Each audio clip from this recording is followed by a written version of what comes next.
हद का माउंट आबू हद के शरीर के साथ होगा और बेहद का माउंट आबू आत्मिक स्थिति में रहने वाली आत्माएं बुद्धि योग से वहां रहेंगी।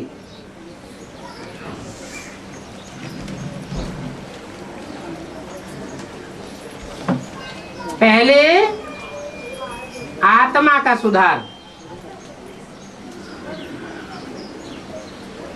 जिस आत्मा का सुधार होता है उसके परिवार का सुधार होता है, फिर गांव का सुधार होता है, फिर जनपद का सुधार होता है।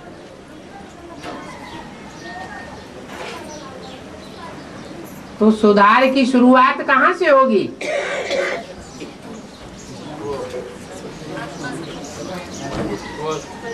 माउंट आबू से होगी या बीज रूप आत्माओं का जहां बुद्धि योग रखा होगा वहां से होगी?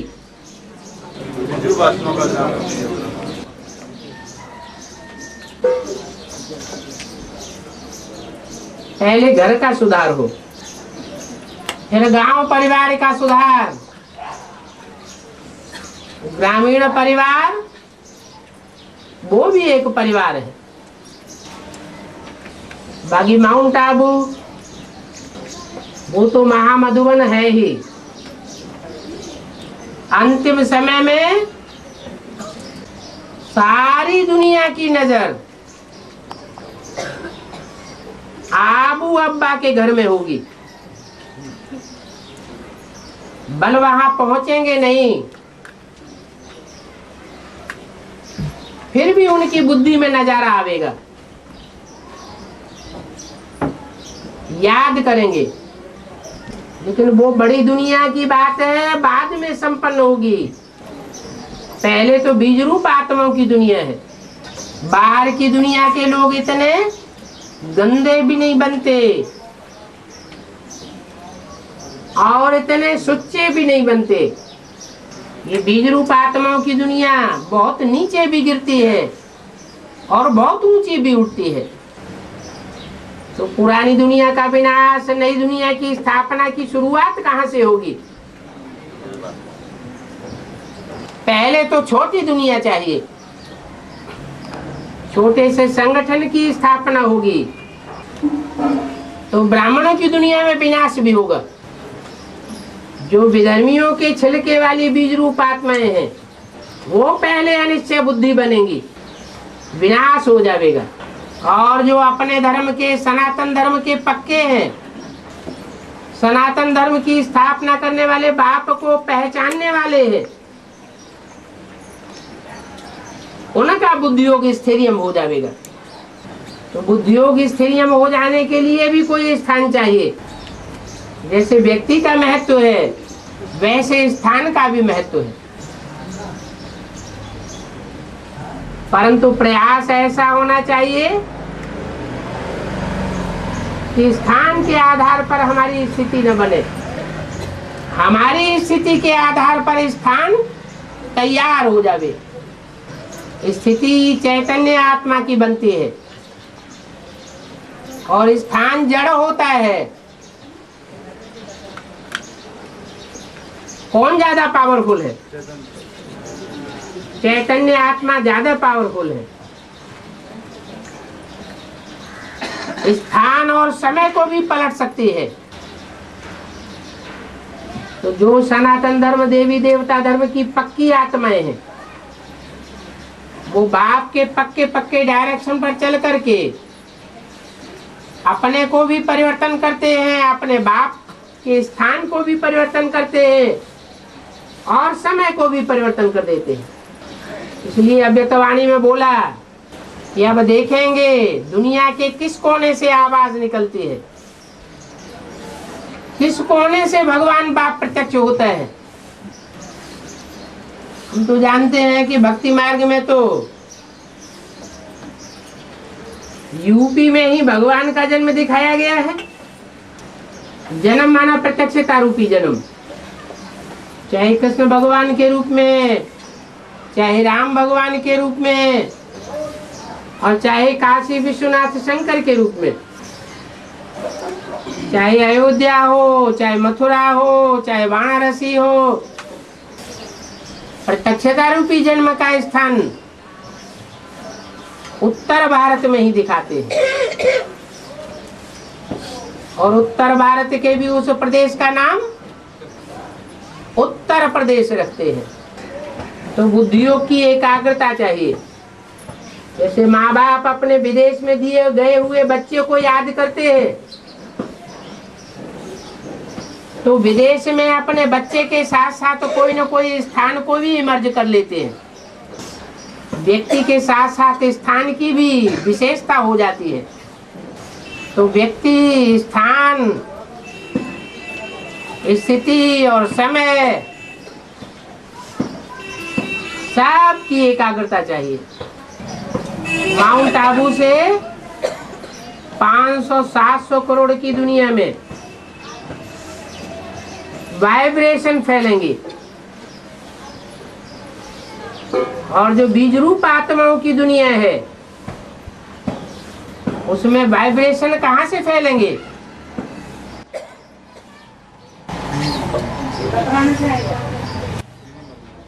जो भी बीज रूप आत्माओं का उद्गम स्थान है,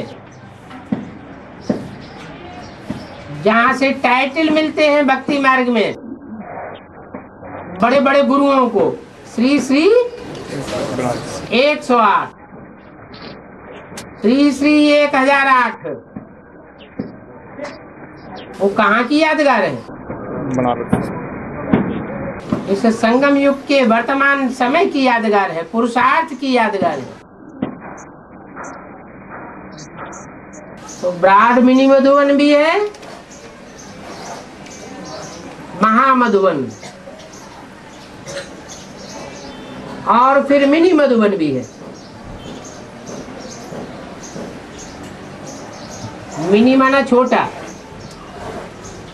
बीज रूप आत्माओं की दुनिया कैसी है? छोटी दुनिया है। और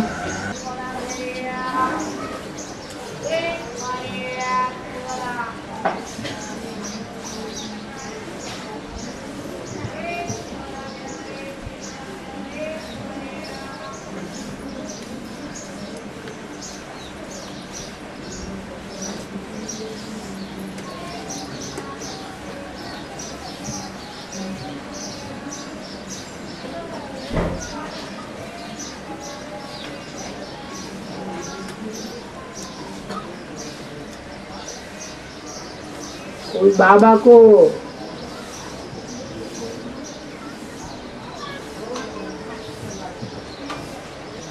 धन से सेवा करना चाहते हैं। एक स्थूल धन होता है और एक सूक्ष्म धन होता है, ज्ञान धन।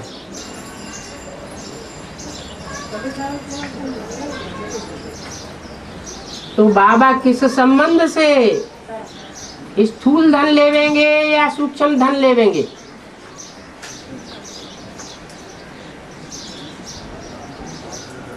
कोई कनेक्शन होगा तब ही लेवेंगे या बिना कनेक्शन के लेवेंगे?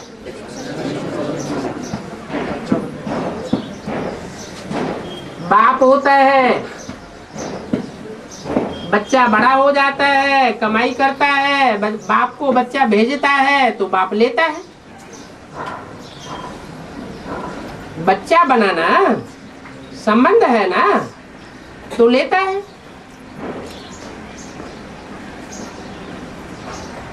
तो यहाँ भी जिन्होंने भट्ठी नहीं की है,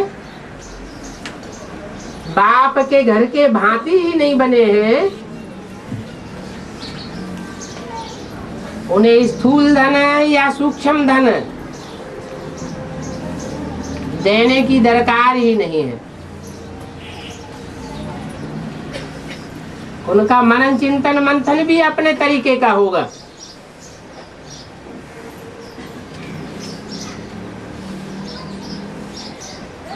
दुनियावी बातों का आलोड़न करके प्रश्न करेंगे,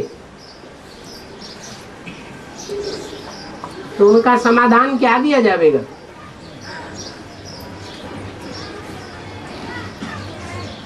इसलिए पहले भट्टी करें, बाप के बच्चे बने,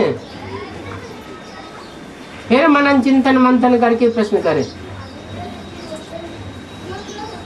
और उन प्रश्नों का समाधान लेवे, वेरिफिकेशन लेवे। बाबा, नवरात्रि में कभी जगदम्बा की पूजा कोई करता है, कोई चंडी की मूर्ति बनाता है। हाँ?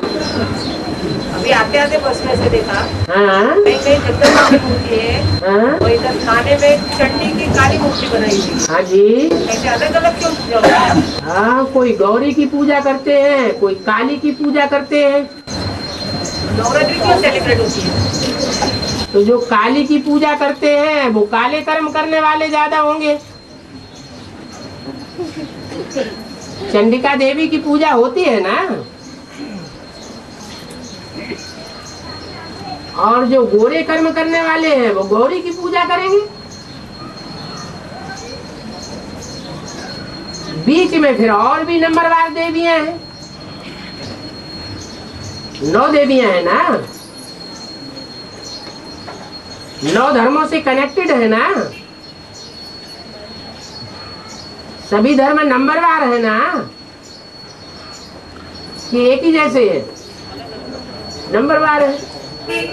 तो देवियां भी नंबरवार है, और सतयुग में बनने वाले 9 नारायण भी नंबरवार हैं, अष्टदेव भी नंबरवार है, और 9 रत्न भी नंबरवार है।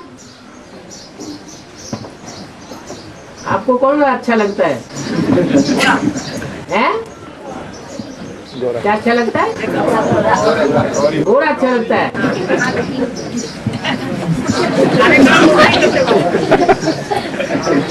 और सफेद बाल वालों को गोरा ही अच्छा लगेगा। और तो भट्टी के लिए बहाना नहीं चलेगा, माना कोई बांधेली माता रहेगी तो भट्टी नहीं किया है तो सेवा नहीं कर सकती। बांधेली माता बांधेली बनी क्यों? बाबा ने बोला अंत में 7 ताले तोड़ के आएंगे। हाँ तो ठीक है, तो इंतजार करो, इंतजाम करो, बाबा की याद करो, याद से बंधन टूट जाएंगे। जैसे यज्ञ के आदि में सब स्वतंत्र हो गई थी, ऐसे अंत में भी स्वतंत्र हो जाएंगे। मारा मारी जहाँ बढ़ेगी, खून खराबा होगा दुनिया में, तो सब बांधना आंधना भूल जाएंगे, भागेंगे सर पर पांव रखे।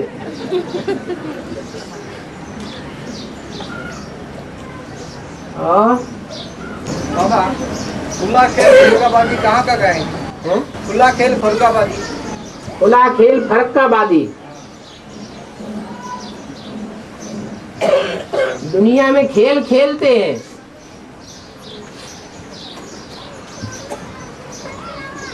तो खेल खेलने वाले जो हैं, ऐसे तो ये सारी दुनिया ही एक खेल है। क्या सारी दुनिया खेल कहो, नाटक कहो, ड्रामा कहो, क्या है? ड्रामा खेलते हैं ना, नाटकबाजी भी खेलते हैं ना। तो ये सारी दुनिया क्या है? एक खेल है।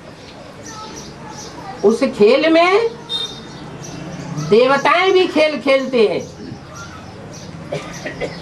और दैत्य भी खेल खेलते हैं।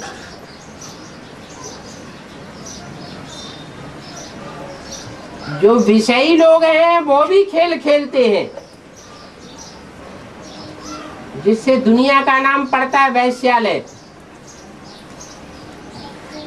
विशेष लोगों का खेल जहां खेला जाता है, उस वैश्यालय में उस खेल को ही प्रधान माना जाता है। सबकी बुद्धि कहाँ लटकी रहती है? वैश्यालय में जो भी मनुष्य मात्र है, उनकी बुद्धि कहाँ लटकी रहती है? विशेष खेल खेलने में लगी रहती है। और शिवालय में जो भी देवात्माएं हैं उनकी बुद्धि आत्मिक स्थिति में लगी रहती है, सात्विक प्रकृति का खेल खेलते हैं। और दोनों प्रकार की दुनिया का बाप कौन है? देव और दैत्य। देवों की पैदाइश अदिति से हुई और दैत्यों की पैदाइश दिति से हुई। दिति माना खंडित। जैसे दो गीताएं हैं, एक गीता पर कृष्ण की छाप पड़ती है तो खंडित गीता हो जाती है, और एक गीता पर शिव शंकर भोलेनाथ की छाप पड़ती है तो अखंड सच्ची गीता हो जाती है। तो एक है गौरी और एक है काली। ये खेल हैं, दुनियावी जो खेल है, जो कलयुगी दुनिया में लोग खेल रहे हैं, उनका भी कोई बाप है। और जो नई सतयुगी दुनिया होगी, सत्य बाप की बनाई हुई दुनिया, वो सत्य एक ही है, जिसे शिव कहा जाता है। शिव कहा जाता है या शंकर कहा जाता है? सदा शिव कहा जाता है।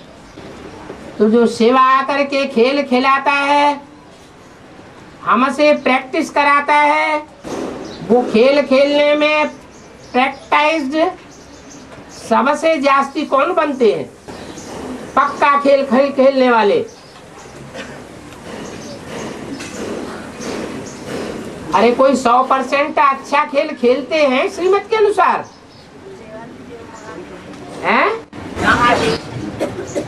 उनका नाम है लक्ष्मी नारायण। ऐसा खेल खेलते हैं कि इंद्रियों का साकार में कोई संग भी नहीं करते, तो भी वाइब्रेशन मात्र से राधा कृष्ण जैसे बच्चों की पैदाइश हो जाती है।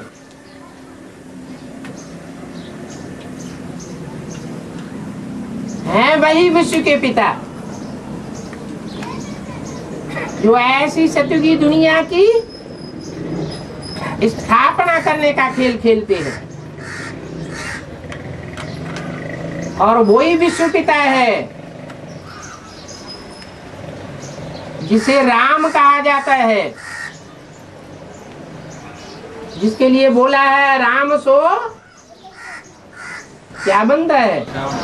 रावण बनता है। प्योरिटी का खेल खेलने से पवित्र दुनिया की स्थापना होती है, और अपवित्रता से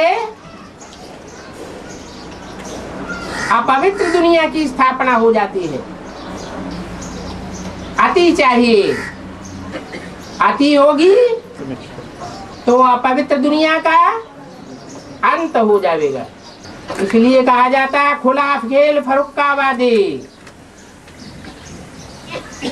फरुक्काबाद के लोग मालिक को बहुत मानते हैं। वो मालिक है, ऐसा खेल खेलता है कि दुनिया के जो भी 500-700 करोड़ मनुष्य खेल खेलने वाले हैं, सब चक्रित हो जाते हैं, सबकी बुद्धि चलायमान हो जाती है, और खुला खेल खेलता है। कोई छिपने करने की बात नहीं है।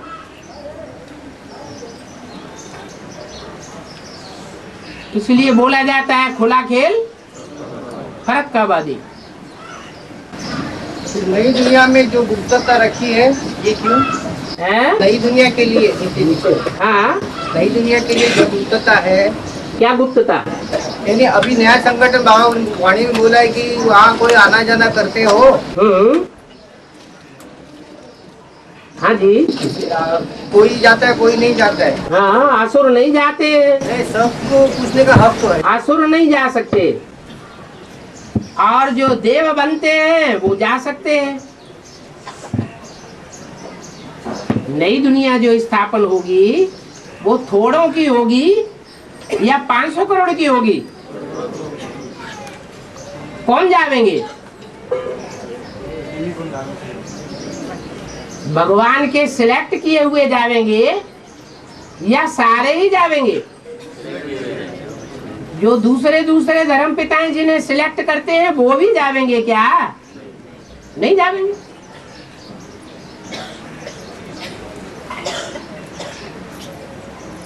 योग जुगुति ये दोनों चीजें गुप्त रखने की है।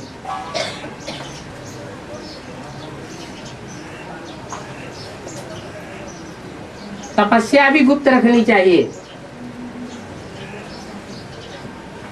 इनका प्रभाव तभी ही निकलता है।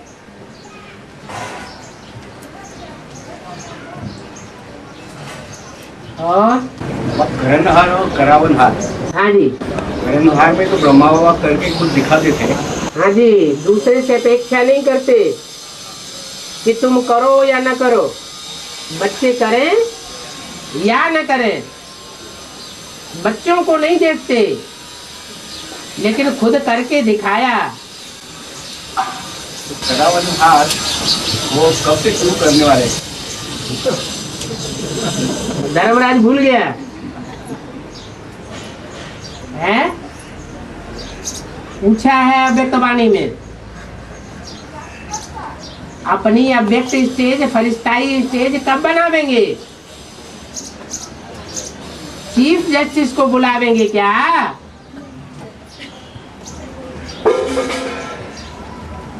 तो चीफ जस्टिस धर्मराज आ जाएगा तो धड़ाधड़ अव्यक्त स्टेज बनने लग पड़ेगी। बाबा, अष्टदेव में निकृति करके एक देव का गायन है, तो लेकिन उनका जो चेहरा जो बताया, जो चित्र, वो तो खप्पर की माला है, सब पहना हुआ चेहरा है। तो देव कैसे? जो भी अष्टदेव हैं उनका दूसरे धर्मों से कुछ न कुछ कनेक्शन है या नहीं है? तो जिसका जिस धर्म से कनेक्शन है विशेष, उनका वैसा ही रूप बन गया है। लेकिन चेहरे और चलन से बाप प्रत्यक्ष होंगे, बाबा ने बोला है। हाँ जी, हाँ जी। वो जिस अंतिम जन्म में जिस धर्म से जाके कनेक्टेड हो जाते हैं, उसका देव बनने के बावजूद भी चेहरे पर कुछ चिन्ह रह जाता है। तो आखिर में प्रत्यक्ष किसको करते हैं? उस धर्म को प्रत्यक्ष करते हैं, बाप को? बाप को ही प्रत्यक्ष करते हैं, लेकिन जिस धर्म में जाके गिरते हैं उस धर्म में श्रेष्ठ आत्माएं उनके साथ जुड़ी हुई है। उन श्रेष्ठ आत्माओं को निकालने के लिए उस धर्म में गिरते हैं, तो चेहरे अलग अलग हो जाते हैं। बाबा, और जो राइस जो है वो बेगर होगा इस समय। हैं? राइस हाँ जी, तो स्थूल धन से होगा या ज्ञान धन से? दोनों से होगा। ज्ञान तो पहले भी नहीं था उसके पास। जब पहले जन्म में था तब उसके पास ज्ञान था क्या? ज्ञान तो उस समय भी नहीं था। स्थूल धन से अगर बेगर होगा तो वो ज्ञान में इतना उठाएगा नहीं, उसको पेट की चिंता होगी। हाँ, तो ज्ञान उठाता ही कहाँ है? दूसरे धर्म के धर्म पिताएं ज्ञान उठाते हैं क्या? ज्ञानदाता को पूरा पहचानते हैं क्या? पहचान ही नहीं पाते। और बाबा, ये जो नया संगठन के बारे में बताया जाता है, तो ये जो नया संगठन बनता है बाबा, तो इस संगठन की पालना भी होनी चाहिए। हाँ, तो पालना के लिए निमित्त जो माता पिता का पाठ बजाने वाले भी होंगे, जैसे अष्टदेव में से बाबा ने बोला है आना जाना करते हैं।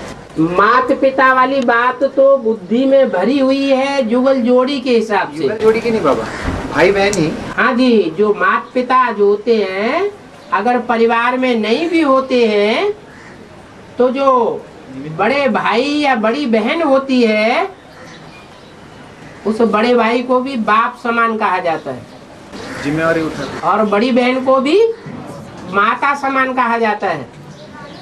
तो रुद्रमाला में भी जो सूर्यवंशी विशेष मण के हैं, उनमें कोई बड़े हैं धारणा में, ज्ञान की धारणा में भी बड़े हैं, गुण रत्नों की धारणा में भी बड़े हैं,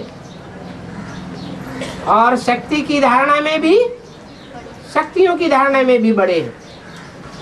तो उनकी जिम्मेवारी हो जाती है। तो बाबा 8 में से 2 तो कम से कम वहाँ परमानेंट भी होते होंगे ना?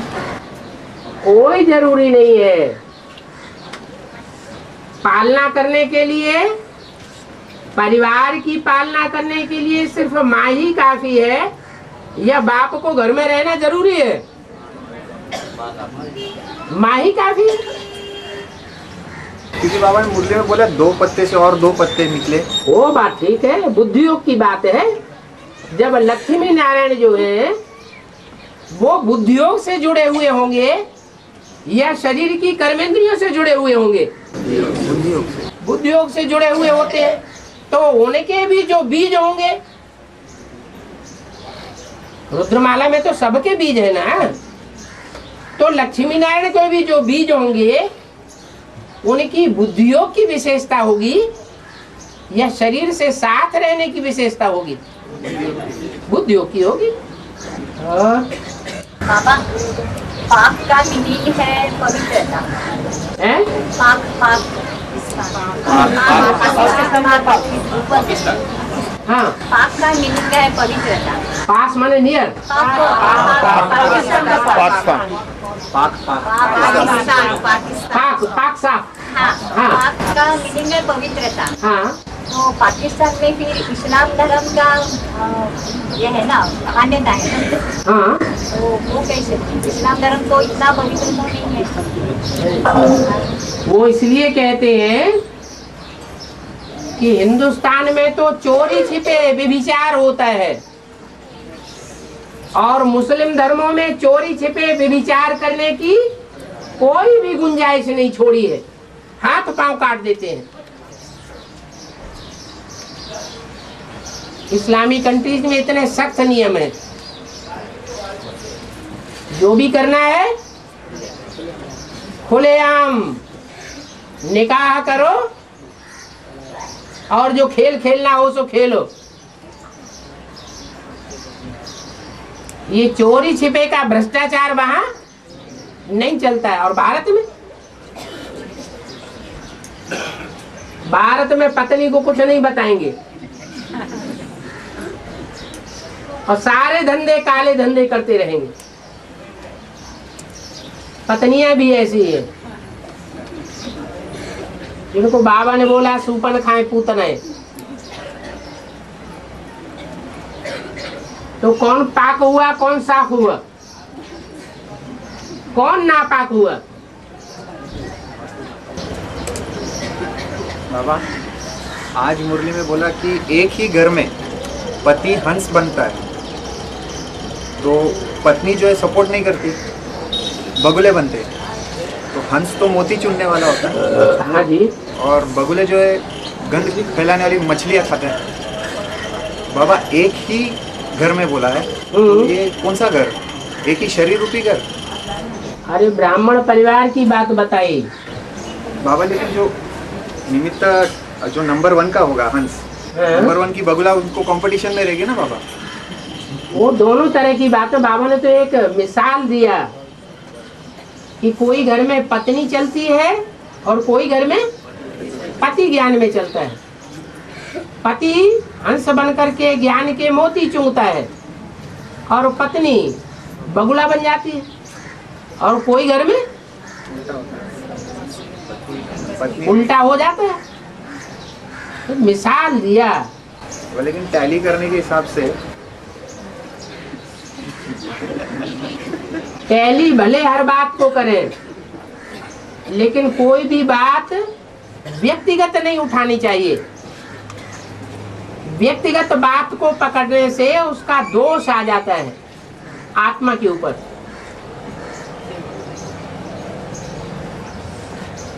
परचिंतन हो जाता है।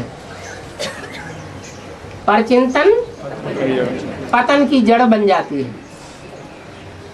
एक सामान्य बात, सामान्य नियम लागू कर दिया और उसको क्लियर कर दिया, वो बात अलग है।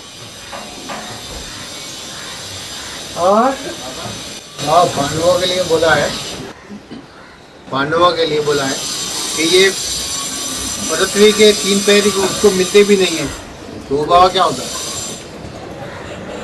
3 पैर पृथ्वी के नहीं मिले पांडवों को। पांडवों में मुख्य पांडव कौन होता है? है? अरे मुख्य पांडव का कोई नाम बताया है? युधिष्ठिर। तो जो मुख्य पांडव के जीवन में लागू होगा वो बात हर पांडव के जीवन में लागू होगी या नहीं होगी? आगे पीछे लागू होगी।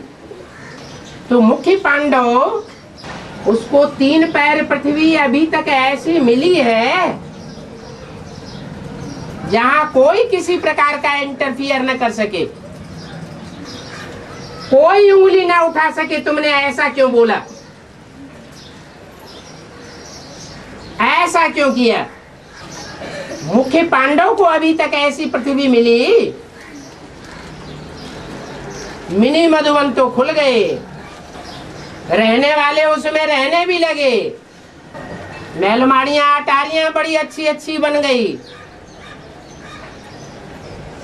लेकिन उस मुख्य पांडव को 3 पैर पृथ्वी मिल सकी।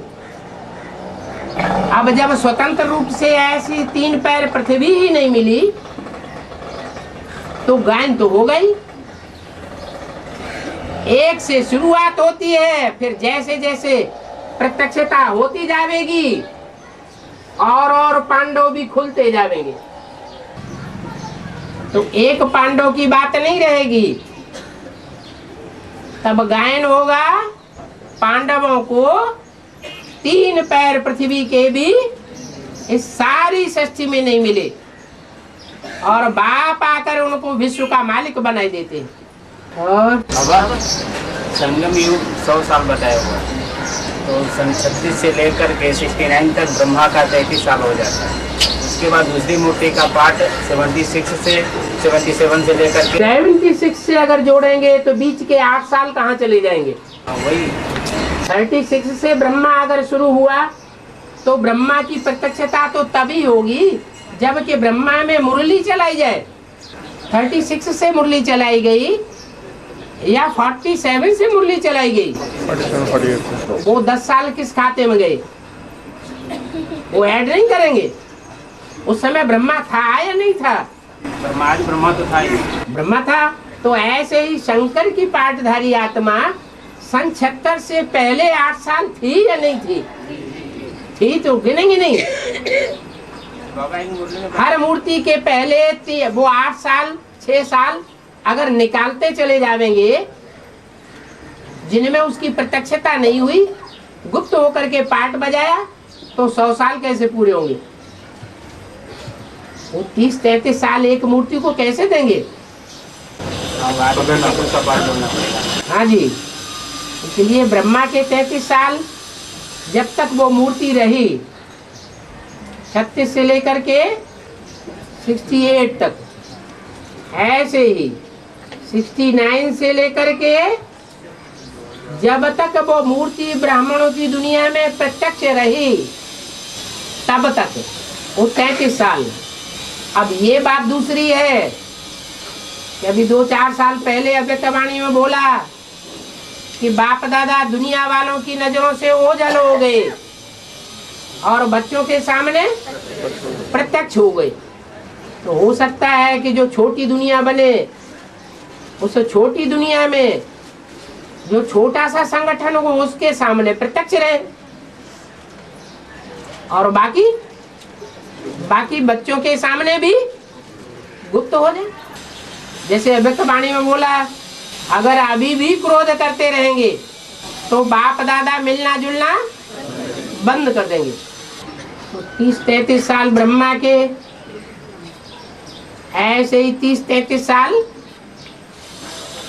दूसरी मूर्ति के भी है, और 30-33 साल तीसरी मूर्ति के भी है। उन तीनों मूर्तियों से जो पक्के पक्के फॉलोअर्स बनते हैं, भक्ति मार्ग में उनका अपना संप्रदाय बन जाता है। शिव से शैव संप्रदाय बन गया, विष्णु से वैष्णव पंथी बन गए, और ब्रह्मा से ब्रह्म समाजी बन गए। और महाभारत की लड़ाई में जो रथ बताया है, रथ में कृष्ण है और अर्जुन है। तो अर्जुन प्रजापिता है, कृष्ण शिव पिता है। तो रथ क्या है? रथ की माता है।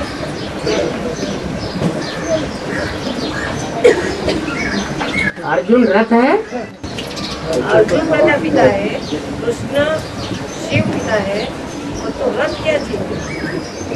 अर्जुन के अंदर प्रजापिता में शिव पिता ने प्रवेश किया, उसकी निशानी है। अर्जुन के अंदर अर्जुन रथों पर बैठा हुआ है और कृष्ण उनको रथ चढ़ा रहे हैं। तो कृष्ण है शिव पिता और अर्जुन है प्रजापिता, जिसके अंदर शिव पिता की प्रविष्टा है।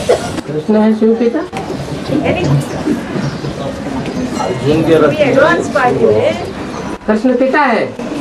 नहीं, यानी शिव की प्रवेशता प्रजापिता में सिंबल है उसका ना, अर्जुन और कृष्ण रथ पे लिखा है। तो दुनिया वालों ने कृष्ण को भगवान मान लिया है। रथ 5 तत्वों का सिंबल है। 5 तत्वों को शिव नहीं धारण करता,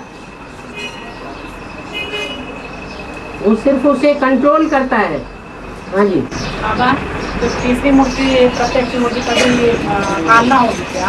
हाँ जी हाँ जी, कभी पालना होगी तभी शिव बाबा के साथ।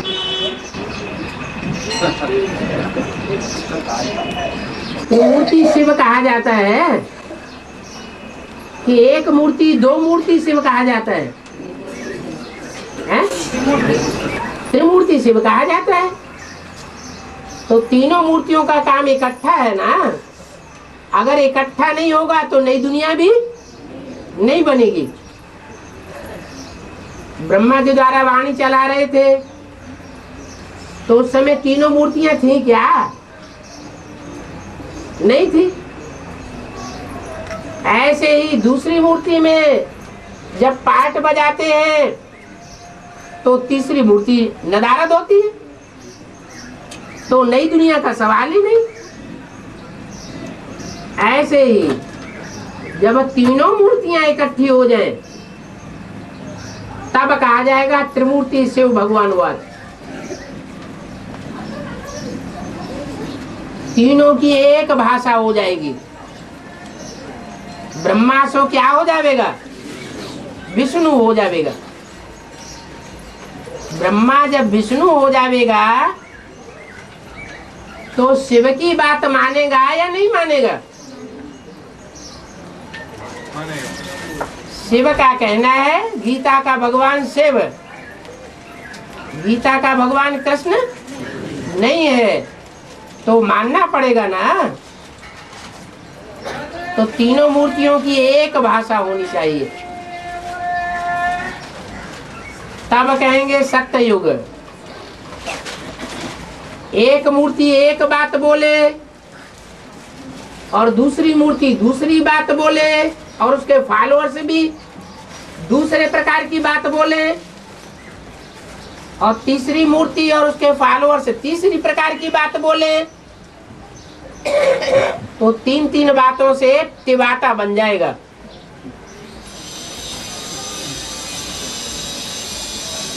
एक धर्म एक राज्य एक भाषा नहीं बनेगी। साकार में मूर्ति तो एक ही होगी। हाँ जी, मूर्ति बोलते हैं तो मूर्ति तो एक ही होगी।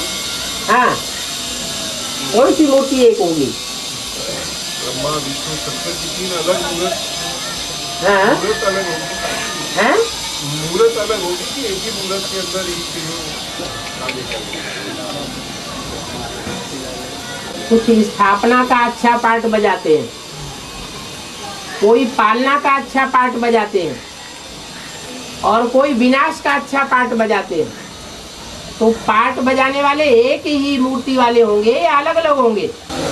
अलग अलग होते हैं। और तीनों मूर्तियां एक ही स्थान पर होगी? कोई जरूरी नहीं। विष्णु की मूर्ति क्षीर सागर में बैकुंठ को संभालेगी, शिव शंकर भोलेनाथ की मूर्ति शांति देवा के रूप में पाठ बजावेगी। कहाँ? शांति धाम में। और ब्रह्मा की मूर्ति है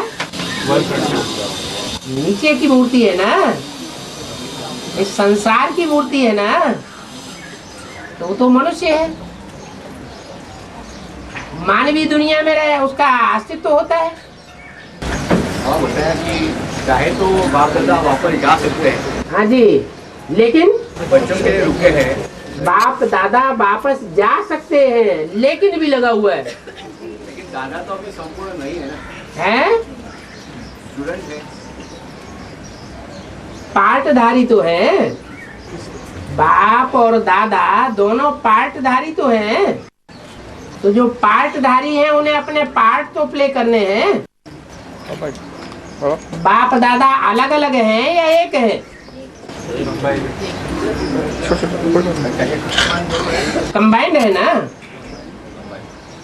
कंबाइंड है। चाहे तो वापस जा सकते हैं, चाहे तो एक होकर के पार्ट बजा सकते हैं, लेकिन को साथ लेकर के जाना है। बच्चे अनेक प्रकार के हैं, वैरायटी झाड़ के बच्चे हैं, सब बच्चों को साथ लेकर के जाना है। इसलिए अपने अपने तरीके का पार्ट भी बजाना है।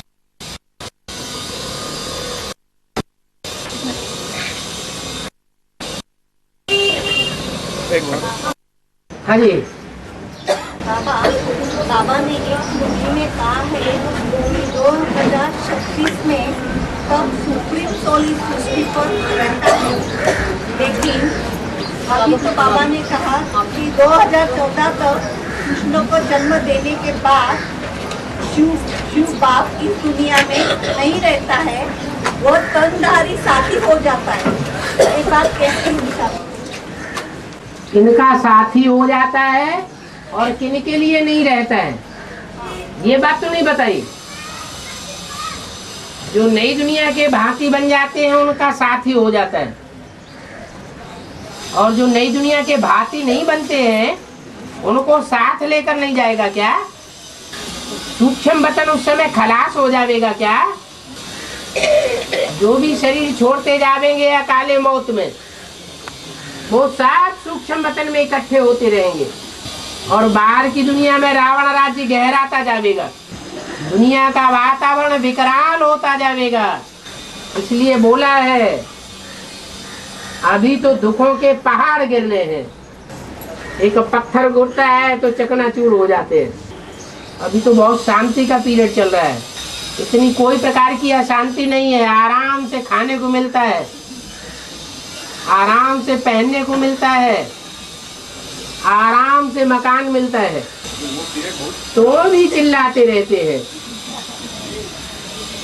हाँ जी, वो पीरियड बहुत थोड़ा होगा ना? हाँ जी, थोड़ा होगा, लेकिन समय की गति ऐसी है कि दुख का टाइम बहुत लंबा होता है। धर्मराज की सजाएं खाते हैं तो ऐसा ही लगता है जैसे हजारों वर्ष बीत गए। एक एक सेकंड काटना मुश्किल हो जाता है। इसलिए गीत बनाए दिए हैं भक्ति मार्ग में, समय तू जल्दी जल्दी बीत, सुख में तू पल भर नहीं ठहरे, लाख बिताए तुझ पर पहरे, और दुख में तू बिल्कुल रुक जाए, कैसी तेरी रीत, समय तू जल्दी जल्दी बीत। तो ऐसे नहीं समझ के बैठ जाना, तो बहुत थोड़ा समय होगा तो देखा जाएगा। बाबा पूरे सौर मंडल के साज को देववानी सांडे क्या जाने हाँ जी, मुर्दे में पलट आया। हाँ।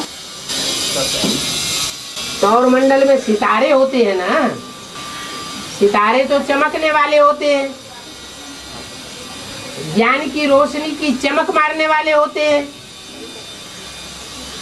तो जो सौर मंडल है विनाश के समय में चैतन्य रूप में दुनिया के सामने आवेगा, वो 9 लाख का जो सौर मंडल होगा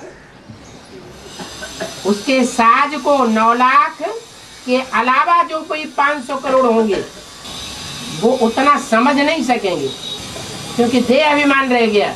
वो अपने देह भान को खलास नहीं कर सके, उनके जन्म कम हो जाएंगे, क्योंकि आत्मिक स्थिति पक्की न धारण करने पाने के कारण बाप के पक्के आत्मा रूपी बच्चे नहीं बन पाते, देवान के अहंकार में ही डूब जाते हैं।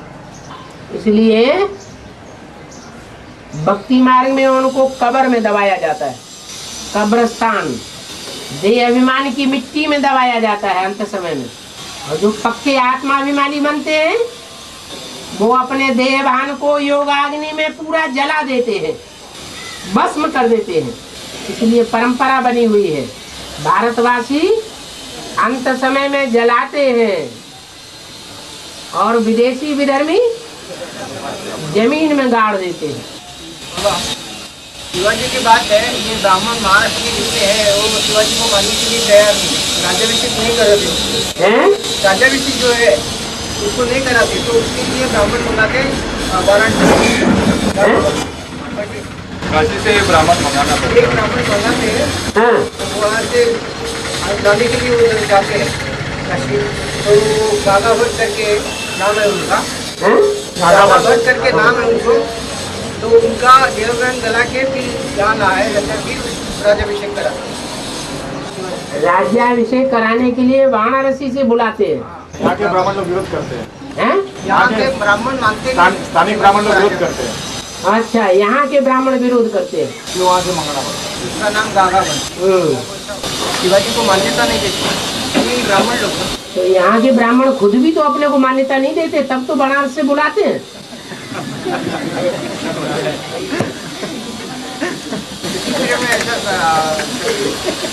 जो आदमी अपने को ही खुद महत्व तो नहीं देता है तो दूसरे की इसमें क्या गलती?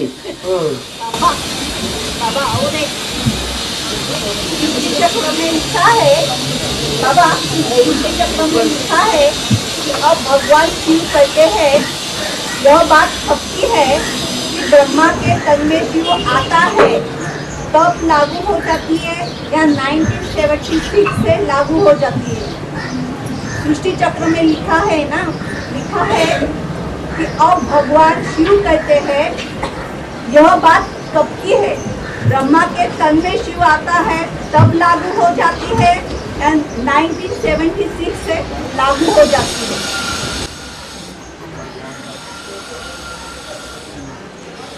के आगे पीछे और भी तो महावाक्य होंगे।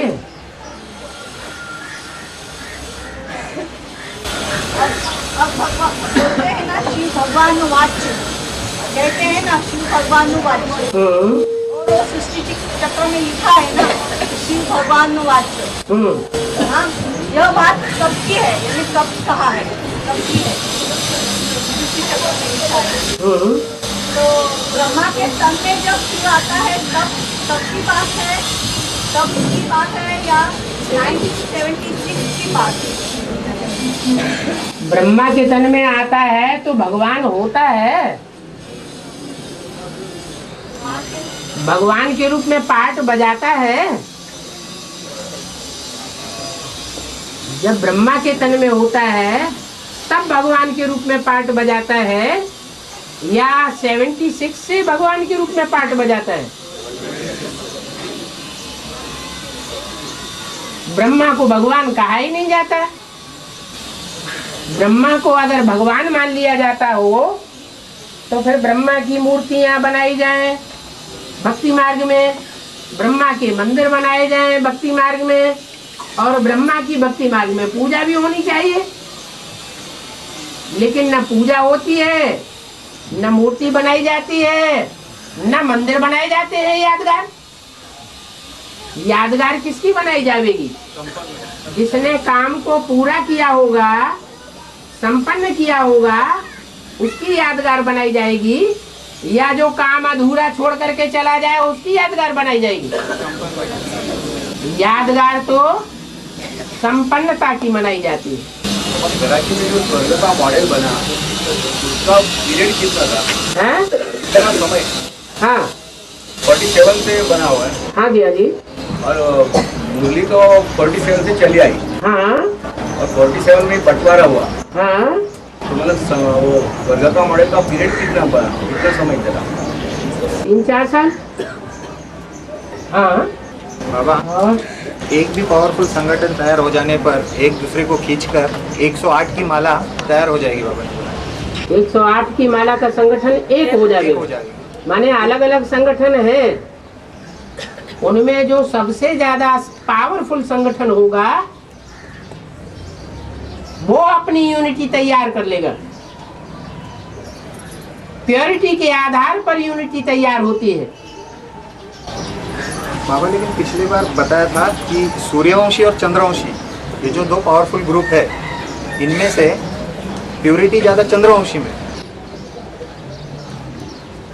चंद्रवंशी में प्योरिटी तब होगी असली जब वो संन्यास धर्म को त्याग दे, प्रवृत्ति मार्ग का बन जाए, निवृत्ति मार्ग को त्याग दे। अभी बाप के साथ प्रवृत्ति है या नहीं है? जब नहीं है तो निवृत्ति है। बाप की श्रीमत पर स्वर्ग स्थापन होगा या मनमत पर स्वर्ग स्थापन होगा? माताओं के द्वारा स्वर्ग का गेट तो खुलेगा, लेकिन माताएं जो श्रीमत पर चलने वाली होंगी उनके द्वारा स्वर्ग का गेट खुलेगा, या जो मनुष्यों की मत पर चलने, मनुष्यों के इशारे पर चलने वाली होंगी उनकी मत पर स्वर्ग का गेट खुलेगा? प्रवृत्ति चाहिए। स्वर्ग का गेट माना क्या? स्वर्ग माना आत्मिक स्थिति में जाना। हाँ जी। तो स्वर्ग का गेट खोलना माना क्या? कोई संगठन तैयार होना। गेट खोलना माना कोई मकान है, कोई घर है जहाँ संगठित होकर के परिवार रहता है। और बाबा, स्वर्ग के गेट खोलने के लिए प्रत्यक्ष भी होना पड़ेगा ना? मेरे प्रत्यक्ष ही होंगे ना? स्वर्ग का गेट खुलेंगे। हाँ, नहीं तो घुसेंगे कैसे? प्रत्यक्ष नहीं होगा तो अंधेरे में घुस जाएंगे क्या? प्रत्यक्षता होगी। है? पूरी तरह से बड़ी से बड़ी प्रत्यक्षता होगी ना? हाँ, प्रत्यक्षता तो होगी, लेकिन सबको पता नहीं चलेगा, सबको देखने में नहीं आवेगा। बाबा और हाँ। बाबा, ब्रह्मा और शंकर को मूर्ति में दिखाया है, यानी दिखाया ऐसा दिखाया है, और विष्णु को तो क्यों खड़ा दिखाया है? विष्णु को क्यों खड़ा दिखाया? मुख्य पुरुषार्थ क्या है? ब्राह्मण जीवन का मुख्य पुरुषार्थ क्या है? तो ब्रह्मा और शंकर और विष्णु तीनों में पुरुषार्थ में कौन खड़ा हुआ है और कौन पड़ा हुआ है? हैं? विष्णु खड़ा हुआ है, इसलिए उसको खड़ा हुआ दिखाया गया। कोई हार खा के बैठ जाता है, अरे हम नहीं हो पाएंगे। हैं? प्योरिटी की मुख्य गुण है। हाँ, पवित्रता का मुख्य गुण है मनसा से, वाचा से, कर्मणा से, दृष्टि से, वृत्ति से एक शिव बाबा, दूसरा न कोई। में तो शिव प्रवेश है, पवित्रता में कोई शक ही नहीं है। कल्चर में तो शिव प्रवेश है केवल प्योर, तो फिर पवित्रता का तो कोई प्रश्न ही नहीं उठता है। यहाँ रुद्रमाला की बात की गई है और उस रुद्रमाला में शिव की बात की गई है या शंकर की बात की गई है? हैं? शंकर के बिना शिव के हो ही नहीं सकते। नहीं नहीं, जिस मूर्ति को हम देखते हैं उस मूर्ति के अंदर की आत्मा को देखते हैं या देहधारी को देखते हैं? बात खत्म हो जाती है। बाबा, हाँ हद का जो मुगल सल्तनत है वो बाबर ने शुरुआत की थी, हाँ जी, उसका स्थापन। तो यहाँ पर जो बाबा ने बोला सदगुरु के जो निंदा करते हैं वो सब मुगल है बेहद के। वो वहां की बात वहां रही और यहाँ की बात विनाश के टाइम पर यहाँ लागू होगी। बाबा, इनकी भी शुरुआत किसी ने की होगी ना, इसकी? यहाँ के जो बेहद के मुगल है, हाँ पहला कोई तो होगा जो मुंह से गला होगा। हाँ हाँ, तो वही तो हो गया मुगल सल्तनत का। हाँ तो जो माना जो बाबर होगा, हाँ, तो वो तो सबका बाप है ना, वो मुसलमानों का बाप नहीं है क्या? है। तो सबका बाप है, तो क्या हुआ?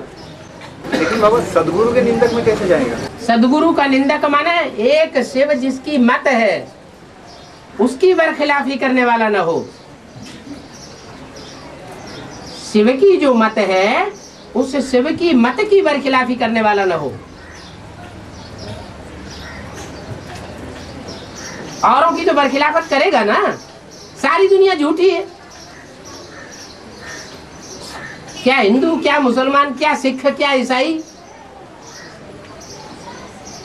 सारे ही तो रावण राज्य के अंदर हैं। गुरु नानक ने क्या बोला है? असंख्य चोर हरामखोर। तो ये निंदा करना हुआ क्या है? ये तो सच्ची बात है ना।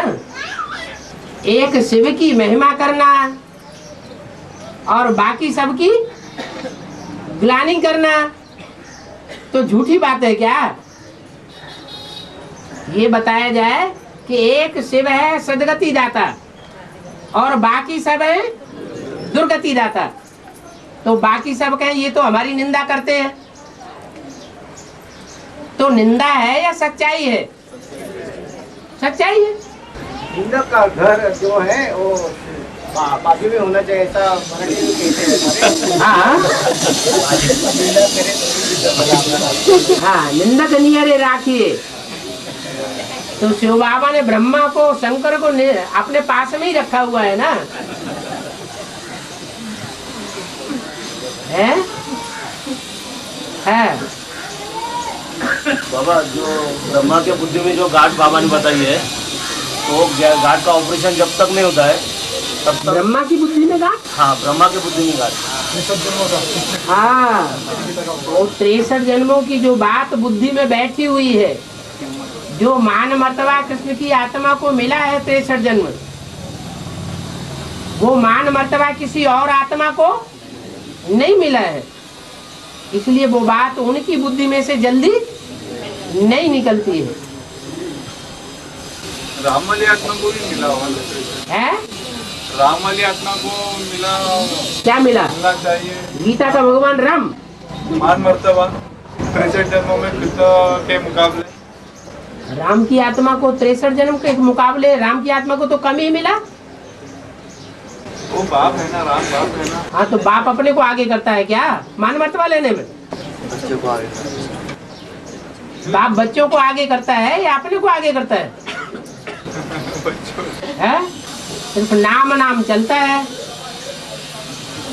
बाप कमाता है, पीढ़ी दर पीढ़ी बच्चे खाते हैं, नाम रखते हैं एंड सन्स। तो एंड सन्स से पहले नाम किसका होता है? बाप का। लेकिन बाप का नाम ही है या वो खाता भी है बैठ करके?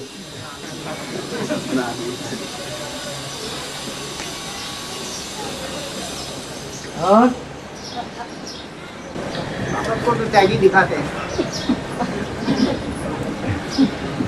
सतयुग में एक नारायण जाने के बाद दूसरा नारायण गद्दी पर आता है। हाँ जी, वहाँ तो गद्दी वगैरह कुछ होती नहीं ना। और शूटिंग कहाँ होती है? शूटिंग होती है, यहाँ शूटिंग होती है, यहीं का गायन है न कि वहाँ का गायन और हिस्ट्री है। यहाँ का सारा गायन और हिस्ट्री है। यहाँ अभी ब्राह्मणों की दुनिया में देखेंगे कि 8-9 राजाएं यहाँ स्पष्ट नजर आवेंगी। बाबा भक्ति माँ से एक सवाल पूछना है, पूछ सकती हूँ? मंदिर में जब मूर्ति प्रतिष्ठापित करते हैं तो उसमें आत्मा प्रवेश होती है, अगर होती है तो भक्त लोग मन्नत मांगते हैं तो पूरा नहीं करेंगे तो सजा मिलती है। आत्मा प्रवेश करती है मूर्ति में?